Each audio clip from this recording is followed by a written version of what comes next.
আমাদের মায়ের খাওয়ার পেছনে কারণ এক নম্বরে আমাদের পড়াশোনা নেই। কি নেই বলেন বলেন? অথচ তামাম দুনিয়ার 750 কোটি মানুষ শাসন করছে, 60 লাখ মানুষ। মানুষ তো তারা বেশি না, কিন্তু 2টা কাজ তাদের বেশি। এক নম্বরে তাদের পড়াশোনা, 2 নম্বরে তাদের ত্যাগ শ্রম। ওদের লেখাপড়ার সিস্টেম সব জায়গায়, এবং ওদের ত্যাগ ওদের শ্রম তাই এত বেশি। এই 2টা জিনিস ওদের সাথে আছে, এই জন্য তামাম দুনিয়া আজ তাদের হাতের নিচে। আমাদের মুসলমান আমরা কম না, পৃথিবীর এখন আমরা 2য় সারিতে আছি। তামাম দুনিয়ায় সবচাইতে বেশি মানুষ বাস করে খ্রিস্টান ধর্মে, এরপরে আছি আমরা। অথচ তামাম দুনিয়ায় আমরা 2য় থাকার পরেও শুধু মায়ের খাচ্ছি। কথা বলেন ঠিক কিনা? আমাদের মায়ের খাওয়ার পেছনে কারণ এক নম্বরে আমাদের পড়াশোনা নেই। কি নেই বলেন বলেন?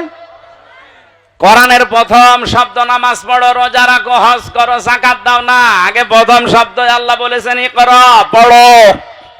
আজ আমাদের পড়াশোনা নেই, জন্য এই দেশে অনেকে অনেক ভাবে আমাদেরকে বোকা বানিয়ে ধোঁকা দিয়ে ব্যবসা করে খাচ্ছে। আপনি যদি পড়াশোনা করে বুঝতে পারতেন, আমার মনে হয় আপনাকে দিয়ে কেউ পিটিয়েও শিরিক করাতে পারতো না। আজ হাজারো মাজারে যে শিরিক গুলো হচ্ছে, অধিকাংশ গুলোই না জানার কারণে। এই জন্য এটা আগে শুধু পড়লে হবে না, এটা বুঝতে হবে আমাদের। এই রমজানে শুরু থেকে শেষ পর্যন্ত একটা বোঝার সিস্টেম চালু করেন, যে আমি বুঝতে চাই। প্রতিদিন 1 পারা করে মাতৃভাষায় অর্থগুলো শেষ করেন। 30 দিনে শেষ হয়ে গেলে দেখবেন আপনাকে দিয়ে আর কেউ শিরিক করাতে পারবে না। আমি গ্যারান্টি দিচ্ছি। আপনি করেন না কেন? আপনি নিজেই যখন বুঝে ফেলবেন না আমার ভাষা ভাষা মনে পড়ছে, এই আয়াত তো এই সম্পর্কে আছে, এটা তো শিরিক, আল্লাহ বাদে অন্য কারো নামে জিকির করা শিরিক, আমি এই শিরিকে নেই, তাহলে দেশের 48,000 দরবারের 48,000ই প্রায় বন্ধ হয়ে যাওয়ার কথা। কারণ অধিকাংশ দরবারে দেখেন আল্লাহর নামের পাশাপাশি জিকির হয় অন্য কারো নামে। এমনকি অনেকে আল্লাহর নামকে খণ্ডিত করে ডাকে, আর এটা তো কোরআন বলছে জায়েজ নেই। আলিল্লাহিল আসমাউল হুসনা ফাদউহু বিহা ওয়া যারুল্লাযিনা ইলহিদুনা ফি আসমাই। আল্লাহর বহু সুন্দর নাম আছে, যাকেও তাকে, কিন্তু সাবধান আল্লাহর নাম খণ্ডিত করে, এলহাদ করে, উল্টা পাল্টা করে, কাটছাট করে ডাকবা না। সুতরাং যারা আলী বাবা, শাহ আলী বাবা, দয়াল বাবা, পাগলা বাবা, আগলা বাবা করে ডাকছে, ওটা তো একেবারেই মাইনাস। আর যারা আল্লাহর নামকে খণ্ডিত করে ডাকছে হু হু, এটাও মাইনাস। এক কথা বলেন না কেন? যারা আল্লাহর কালেমাকে ভাগ করে ইল্লাল্লাহ ইল্লাল্লাহ বলে ডাকছে, তারাও মাইনাস হয়ে যাবে। কারণ এলহাদ শব্দের শাব্দিক অর্থ হচ্ছে উলট পালট করা। কে আপনাকে পারমিশন দিয়েছে আল্লাহর এই কালেমাকে ভাগ করার? বলেন। কোরআনে আল্লাহ তাই দিয়েছেন লা ইলাহা ইল্লাল্লাহ, শুধু লা ইলাহা লা ইলাহা, এতটুকু আল্লাহ কোরআনে বলতে পারতেন না? আপনার বানানো যুক্তি, খোড়া যুক্তি আমরা মানি না। আপনি দেখাবেন রসুলের 63 বছরের জীবনে এরকম ছিল কিনা? এক কথা বলেন না কেন? একটা হাদিস আপনি, একটা আয়াত আপনি কোরআন থেকে নিয়ে আসতে পারবেন যে পরা জীবনে নবীজি এরকম জিকির কোনদিন করেছে? নবীজি যেটা করে নাই, কোন কারণে আপনি এটা বানিয়ে মানুষের ভেতরে ইবাদত বলে চালাচ্ছেন? বলেন। বানানো দলিল যদি আপনি বানান যে ওমাই ইয়াগফিরুয যুনুবা ইল্লাল্লাহ, এই যে কোরআনে আছে ইল্লাল্লাহ, এই জন্য আমি বলছি।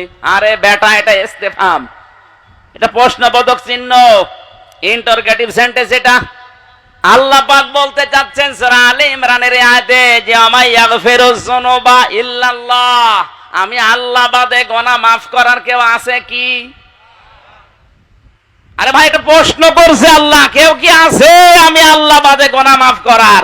আর ও বলছে না, এই যে ইল্লাল্লাহ পাওয়া গেছে, এই জন্য আমরা করছি। ওয়াল্লা ইয়ালামু মান ফিস সামাওয়াতি ওয়াল আরদিল গায়বা ইল্লাল্লাহ, এটা সূরা কাসাসের ভেতরে আছে, নামলের ভেতরে আছে।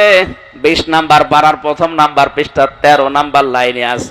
আল্লাহ পাক বলেন, নবী আপনি বলেন আসমান জমিনে আমি আল্লাহ বাদে কেউ গায়েব জানে কি? এটা ইন্টারোগেটিভ সেন্টেন্স। এই শব্দ জুড়ে নিয়ে কেউ যদি বলেন আয় তো পাওয়া গেছে, এই এখন থেকে শুরু করো, আপনি এই জন্য বলছে পুরা কোরআনটা একবার পড়েন, আপনাকে কেউ ধোকা দিয়ে বোকা বানিয়ে ইবাদত করাতে পারবে না, আপনি নিজেই বুঝে ফেলবেন না এত বানানো। কারণ আল্লাহর নামের সাথে কোনো এলহাব চলবে না, কাটছাট। এই কথা বুঝতেছেন? আপনি শুধু সুবহান সুবহান বলতে পারেন না, বলা লাগবে সুবহানাল্লাহ।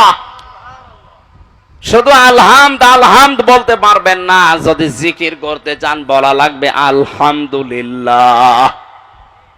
শুধু আকবার আকবার হবে না, আল্লাহু আকবার বলা লাগবে। এই কথা বুঝতেছেন? শুধু লা ইলাহা লাইলা হবে না, বলা লাগবে লা ইলাহা ইল্লাল্লাহ। এই জন্য বলছিলাম আল্লাহর এই চিঠি শুধু পড়লে এখন থেকে হবে না, একবার বোঝার চেষ্টা চালান। রমজানে আপনি আল্লাহর বন্ধু হতে পারবেন। 3 নাম্বার, এটা বুঝলেই হবে না, এটা নিজে যতটুকু বুঝবেন প্র্যাকটিক্যাল লাইফে ততটুকু মিলাবেন।